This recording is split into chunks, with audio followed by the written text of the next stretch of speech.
Stephen King. What a story we have got for you today. When you hear it through his own words, it's going to be hard to believe that that a human being could be as addicted he was, but more importantly, B, that he was able to overcome it. And overcome it he did. And it's one of the most incredible stories that we have covered on this channel to date. You definitely want to watch it in full, prepare to be astonished and inspired at the same time. Make sure to stay tuned. And ladies and gentlemen, just before we get into the video, if you want to join the Sober Clear program, where we use first principles thinking to help you reframe how you view alcohol, and then we use coaching and have a community of business owners and professionals for you to really get control of your drinking, click the link in the description. You'll be able to book a call directly with me, and on that phone call, you and I can actually have a conversation and we can see if the program could be a good match for you. So if you want more details on that, either head over to soberclear.com or click the link in the description to book a call. And for now, back to the video. So, Stephen Edwin King was born in Portland, Maine in 1947. Now, when he was only 2 years old, his father one day told his mother that he was going to the store for a pack of cigarettes. And sadly, he never came back. His mother was then left alone to raise the young Stephen and his brother David. King describes his childhood as one of being perpetually broke,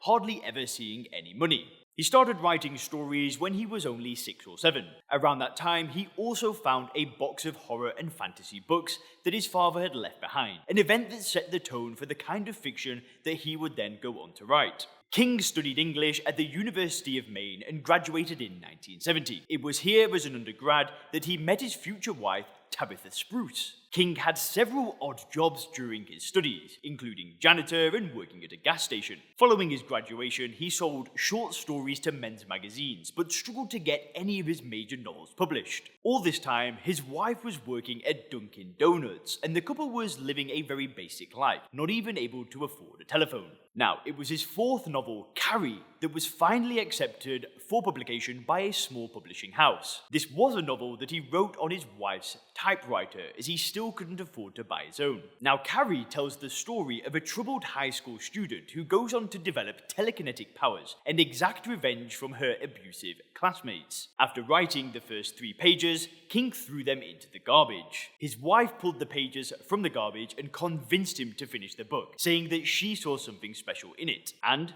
finish it he did. After getting rejected by multiple publishers, the manuscript was finally picked up by a small publishing house. The book became an instant success, selling over 1 million copies in its first year and catapulting King into international recognition. In 1976, it was also turned into a movie, the first of many Stephen King novels to earn this distinction. Carrie would be followed up by 2 more highly successful books, Salem's Lot and The Shining. The latter was also turned into a critically acclaimed movie with Jack Nicholson. The rest, as they say, was history. King would go on to publish around 80 books in total and become one of the best-selling authors of all time. Altogether, he has sold an estimated 350 million copies, while also racking up more awards and nominations than we could possibly list in today's video. So, when it comes to Stephen King's story of addiction and recovery, we are very lucky that he wrote it in his own memoirs, aptly called On Writing. So we do have it straight from the horse's mouth.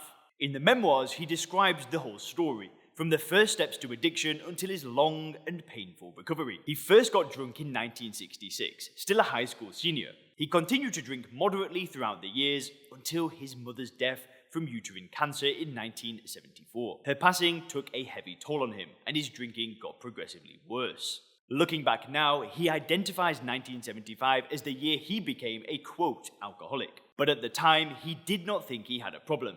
Then, some point in the early 1980s, it finally hit him. King was still living in Maine at the time, and the state had just started a program of recycling cans. One day, he went into the garage to throw away another can and saw it was already full, having been emptied only 3 days ago. It was at that moment that he realized that he had a serious problem. But for years, he was caught between the realization that he had a problem and his inability to stop. In his memoirs, he describes how every night before going to bed, he would pour any beers left in the fridge down the sink, only to buy more beer the following day. I mean, I've been there and done that as well. By the mid-1980s, he had added hard drugs and prescription pills to his alcohol addiction. The most serious of his other addictions was cocaine, but it had gotten so bad that he was basically abusing anything that he could get his hands on. Guys, believe it or not, it even got to a point where he was drinking mouthwash, which has an alcohol content of around 25%. He doesn't explain why, but in all likelihood, it was simply trying to hide the extent of drinking from his family. Now, for years, King justified his drinking as part of being a writer, something like a creative license, if you will. However, desperate for health but unable to bring himself to ask for it, he started communicating his plight to the world through his fiction. Works that came out in 1985 to 86, like Misery and The Tommyknockers, were actually metaphors for drug abuse and desperation. Quote, Tommyknockers is a 40s-style fiction tale in which the writer-heroine discovers an alien spacecraft buried in the ground. The crew is still on board, not dead, but only hibernating. These alien creatures got into your head and just started, well, Tommy-knocking around in there. What you got was energy and a kind of superficial intelligence. What you gave up, in exchange, was your soul. It was the best metaphor for drugs and alcohol my tired, overstressed mind could come up with. He describes writing these books late into midnight with a pulse of 130 beats per minute and cotton swabs lodged inside of his nose to prevent the cocaine-induced bleeding. Now, most of the recovery stories that we cover on this channel start with an aha moment. An instant when you realize that you can't go on living this way anymore, and you either need to stop on your own, or if that's not possible, ask for help. But this was not the case with King. Though he had long realized that he was addicted, he did not ultimately come to the decision to stop on his own. He actually never reached out or asked for help. Rather, it was his wife Tabitha who had had enough. She forced things on him by raising the stakes so high that she basically left him with no choice. So here's what Tabitha did. She arranged for a group of friends and relatives to come around to the house, presumably without telling King. And then she literally dumped his office trashing in front of everyone. What came out of that trash can was both shocking and disgusting at the same time. Beer cans, cigarette butts, cocaine spoons mixed with blood and snot, prescriptions, pills, cough syrup, empty bottles of mouthwash. Presented with all of this evidence and in front of everybody, Tabby gave him an ultimatum. Clean up his act or leave the house. After some bargaining and manipulation tactics, Tabby agreed to give King 2 weeks to think things over. Now, as I mentioned, one of his major concerns was that he simply wouldn't be able to write if he wasn't drunk or high. After 2 weeks of thinking, however, he reconciled himself with the worst possible outcome, that he wouldn't be able to write anymore if he was sober. He decided that his wife and kids were more important to him than writing. He entered rehab and never had another drink in his life. And, as it turned out, of course, he never stopped writing. Quote, the idea that creative endeavor and mind-altering substances are intertwined is one of the great pop intellectual myths of our time. Substance-abusing writers are just substance abusers. Common garden variety drunks and druggies, in other words. Any claims that the drugs and alcohol are necessary to dull a finer sensibility are the usual self-serving BS. I've heard alcohol snowplow drivers make the same claim, that they drink to still the demons. He goes on. Creative people probably do run a greater risk of alcoholism and addiction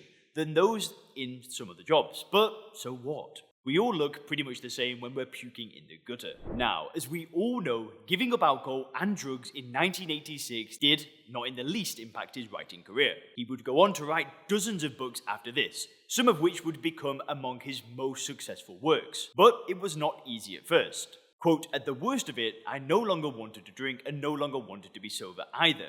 I felt evicted from life. His writing was flat at the beginning. But this was not down to any missing creative boost that he was no longer getting from alcohol. His brain simply needed time to rewire after all of the years of abuse. Little by little, he regained his stride, and then the joy of writing also came back. He described coming back to his wife and family in the same way that somebody returns to their summer cottage after a long winter, checking to make sure, nothing was broken or stolen, and that everything was still there, and of course, it still was. Today, Stephen King splits his time between his residences in Maine and Florida. After more than 5 decades, he is still happily married to Tabby, and the couple have 3 children. Though he's probably accomplished more than any writer could possibly hope for, and amassed a fortune of close to $500 million, King shows absolutely no sign of slowing down. His latest book, Gwendy's Final Task, was released last February. What a great story. Have a great day.